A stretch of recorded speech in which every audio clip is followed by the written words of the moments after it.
श्री शिवाय नमस्तुभ्यं। प्रदोष काल कब होता है? सूर्य अस्त होने वाला है, सूर्य डूबने वाला है, उसके 45 मिनट पहले से सूर्य डूब जाता है, उसके 45 मिनट बाद तक प्रदोष काल का समय होता है। प्रदोष बन सके तुम्हारे पास में शिवालय हो या बेलपत्री का वृक्ष हो, वहां दीप दान अवश्य करना चाहिए। अब एक बात का स्मरण आपको रहे थोड़ा सा, अगर किसी कामना के वश अगर हम दीप लगा रहे हैं या हमारे मन में कोई भाव उत्पन्न है और हम बाबा से कहना चाहते हैं कि बाबा मेरा ये कार्य है आप पूर्ण करिएगा, तो फिर विशेष जब कोई एक बहुत बड़ी बात हो और आपके कार्य में कहीं अटकल हो रही हो, तो एक ही दीप में दो बातें, शिव और शक्ति, लंबी बाती बनाई, शिव और शक्ति के नाम से दो बाती एक साथ एक दीप में भी लगा सकते। पर कब? जब विशेष कोई आपका कार्य है और वो अटक रहा हो, विशेष कोई कार्य और आप बाबा से प्रार्थना कर रहे हो, तो दो बाती का भी प्रयोग आप कर सकते हो। ऐसे शिव तत्व को जाने। ऐसा जीवन में कि मैं बहुत दुखी हूं और कष्टमय जीवन चल रहा है और कोई समस्या का हल ही नहीं मिल रहा, बहुत दिन हो गए जूझ रही हूं मैं इन समस्याओं से। तो बेलपत्री की जड़ के अंतर्गत, जो बेलपत्री का बड़ा वृक्ष हो उसकी जो जड़ हो, उस जड़ पर लाल चंदन घिसकर या लाल चंदन से कटोरी में घिसकर लेकर जाएं। शिवजी पर लाल चंदन से पूजन करने के बाद में उसी चंदन को लेकर आकर बेलपत्री की जड़ के अंतर्गत ओम अक्षर को लिखकर एक बेलपत्र अपनी कामना कर उस जड़ पर बेलपत्री के समर्पित करना। पहले कथा में कहा है कि बेलपत्री कोई साधारण सा वृक्ष नहीं है, इसको केवल साधारण मत मानो। बेलपत्री की जड़ में ओम शब्द लिखकर, अक्षर लिखकर उस पर एक बेलपत्र समर्पित कर शिव जी से अपनी कामना कर जो प्रदोष के दिन, प्रदोष काल के अंतर्गत बेलपत्री के वृक्ष की पूजन कर ये नाद कर ओम अक्षर का नाद कर स्मरण कर आता है। ज्यादा से ज्यादा कहेंगे तो 4 दिन 5 दिन में या 6 दिन में मेरा देव अधिदेव महादेव जो समस्या और टेंशन जिंदगी में चल रहा होता है उससे थोड़ा बहुत तो निजात मेरा देव अधिदेव महादेव उसी समय करना प्रारंभ कर। पर चंदन लगा होना चाहिए शिवलिंग पर, पहले शिवलिंग पे चंदन लगाना है, उसके बाद लेकर कौन से दिन, जम के बोलो जरा, प्रदोष समय, प्रदोष काल। लग रहा है कि जूझ रहे हैं हमारे जीवन में बहुत टेंशन।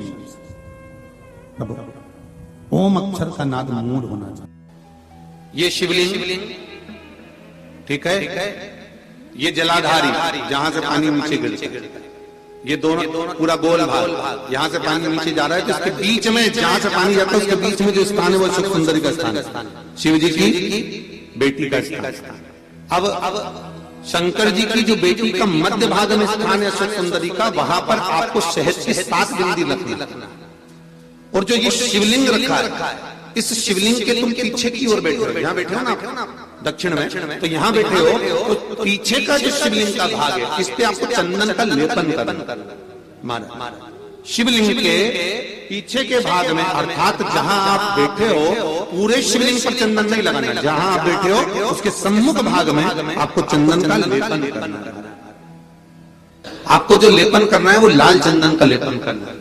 आपको पहले भी कथा में बताया कि शंकर भगवान को कुंकू नहीं चढ़ता, रोली नहीं चढ़ती, क्योंकि बाबा को अगर चढ़ता है तो लाल चंदन चढ़ता है। तो लाल चंदन का आप जब लेपन कर दें, लेपन करने के बाद शहद की 7 बिंदी आपको अशोक सुंदरी वाली जगह पर रखना है। महाराज रखने के बाद बाबा से विनती करना है और चंपेश्वर महादेव का स्मरण करना है। चंपेश्वर महादेव का स्मरण कर हाटकेश्वर महादेव का नाम लेकर बिंदी को लगाना है।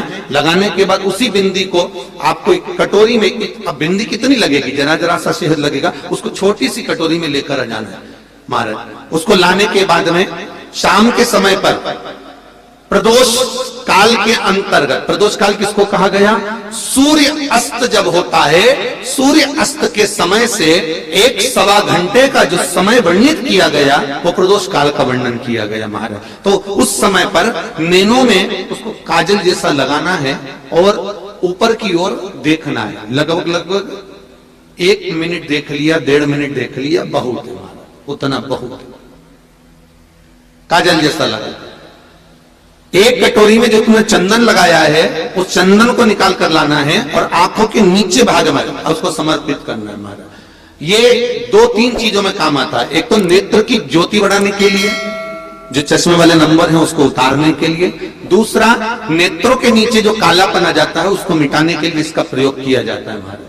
तीसरा, इस शहद का प्रयोग नारी के जो रजो धर्म से जुड़ी हुई तकलीफें होती हैं, नारी के रजो धर्म से जुड़ी हुई जो प्रॉब्लम होती है उसमें भी ये शहद काम आता है महाराज। इस शहद का केवल प्रदोष काल के समय इसको चाट लिया जाता है तो उससे भी नारी के जो रजो धर्म से जुड़े हुए प्रॉब्लम होती है उसमें भी उसको अंतर जाता है। तो हाटकेश्वर महादेव और दूसरा जम के बोलिए चंपेश्वर महादेव, इसका स्मरण आपको करना है महाराज। इसको धारण कर आप सुख को प्राप्त कर। तो भगवान शिव देने वाला है, बस आपको प्राप्त करने का एक स्थान, शंकर को रिझाने की एक जगह, शिव को प्राप्त करने का एक स्थान होता है जहां से हम शिव को प्राप्त कर सकते हैं, जहां से हम शंकर को प्राप्त कर सकते हैं। जब प्रदोष पड़े, बन सके 1 बेलपत्र, बन सके 5 बेलपत्र, शमी पत्र, हरे मूंग, कलश के अंदर थोड़ा सा पानी लेकर 1 बेलपत्र, हरा मूंग, शमी पत्र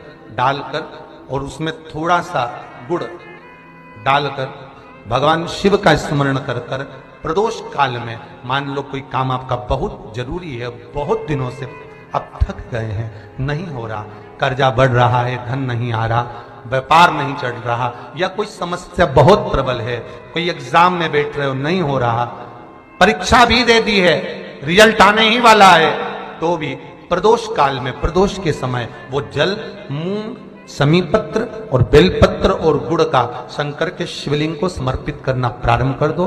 2 या 3 प्रदोष करोगे, बाबा आपकी मनोकामना शीघ्र पूर्ण कर देगा। 2 या 3 करो।